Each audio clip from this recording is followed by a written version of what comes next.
We usually don't like to click the link on a post because it will be redirected to a new browsing page. But for the HyperOS 2, it will just open a smaller one which will not lead you or entirely to a new page, but it is right in front of you. HyperOS 2.0 Global has just arrived and it's been like 4 months because I think they announced this around November of 2024. So yeah, we have November, December, January, February. So we've waited for like 4 months for this update. But take note that the HyperOS 2.0 update is more of a customization feature update in preparing for the HyperOS 2.1, which is a lot better with that comes with AI as well. But for this HyperOS 2.1, we're still gonna explore all of its new customization, so you get to see what are the new updates for the 2.0 before going to the 2.1. So let's go check it. This is our 2.0 and this is our 1.4 reference. So we could easily see what are the difference in customization that is different from the 2.0. Okay, let's start off with the lock screen. Fingerprint. So for the fingerprint, they've added that new customization. So it's a lot more fluid, but yeah, it looks more nice compared to the 1.0. The 1.0 is okay, it's good enough, but the 2.0 is a lot better. Now if you are going to slide the top bar, you're gonna notice that this one slides downwards while this one slides from the left. So it's got that nice feeling that you know that you're swiping from the left and not just the top. So you know which side you're swiping. See that?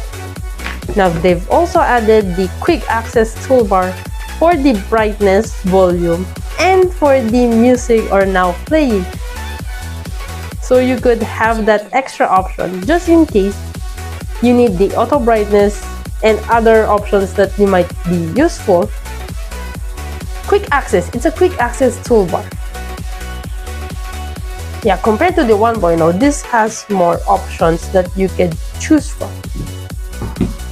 And we also have the quick access toolbar for the torch in the 2.1. So in the 2.1, you can also customize how powerful is your torch. But for the 2.0, it has not yet been implemented. So for the lock screen, you could see the difference in terms of animation.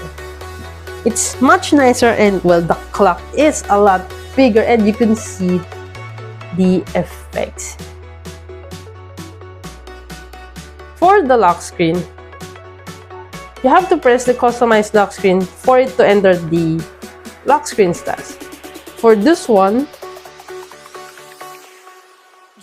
you can just hold it, but then again, it's not really clear if you're not familiar with how to go to the lock screen very easily compared to going to the settings option. Then you're just going to the lock screen. This one is much easier and much convenient. Also, a more UI friendly. Now you can see that they have changed the style very nicely. This is pretty. This is much better compared to the 1.0. Now it's a lot more customization, feeling more personalized compared to the 1.0. So let's check what can we custom. So the wallpaper effect is the same as the filter that you could, but you could change it to blur and add some matte. This one blur also, but it has more options compared to the 1.0 settings. Now they've also added that font effects on this one, so you can now change the colors of your clock. This one, you can only change the position. Yeah, so it's much more customized and a lot better. So we are still waiting for the dynamic customization, dynamic wallpaper. I'm waiting for the dynamic wallpaper for the 2.1. I am really waiting for that one. That one is an amazing feature that we are missing from the 2.0. Now for the customization, now if you are going to switch places to your icon, this is a lot better when you can see the square. Notice that there is an invisible square at the bottom that you could see. You could easily switch it from which position if you feel like it. But for this one, for the 1.0, it's not bad if you're familiar with switching places.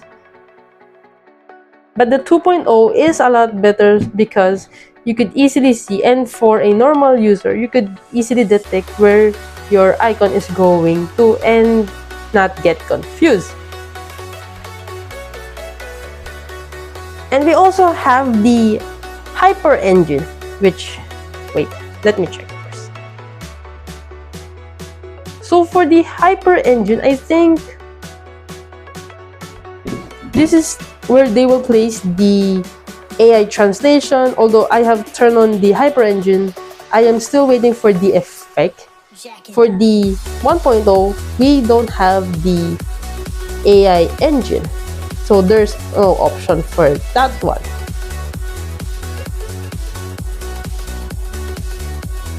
So we are still waiting for it. Maybe this is where they will place the live transcription, live translation. There's so much feature on the 2.1 compared to 2.0. So we still need to wait for the 2.1. So there is a lot of positive. There are a lot of positive in the 2.0. But we still need to wait, and well, this still has a lot of bugs when it comes to the performance. The performance on some apps, I'm not sure if it's let's say already adjusted to the HyperOS, because some are still buggy. And when I am playing Honor of Kings. When I play Honor of Kings, I play the standard graphics, but it lags. It has so much lag that you could easily notice that what is happening with the performance. It has that performance which you don't want, or slow laggy delay. So yes, we still need to see this in the further months to come. But yes, for the customization part, Xiaomi nailed it. Really nailed it for the customization. There are a lot of things, a lot more smoothness when it comes to the customization compared to the 1.0. Yep, this is much more fluid, smoother. You could easily notice, and well, it has a lot more nicer customization. So yeah, that's it for now. We are still going to observe if the Hyper AI engine has some impact, or if there will be an impact on the phone's performance. And we'll give you guys an update real soon. See you guys. Bye bye.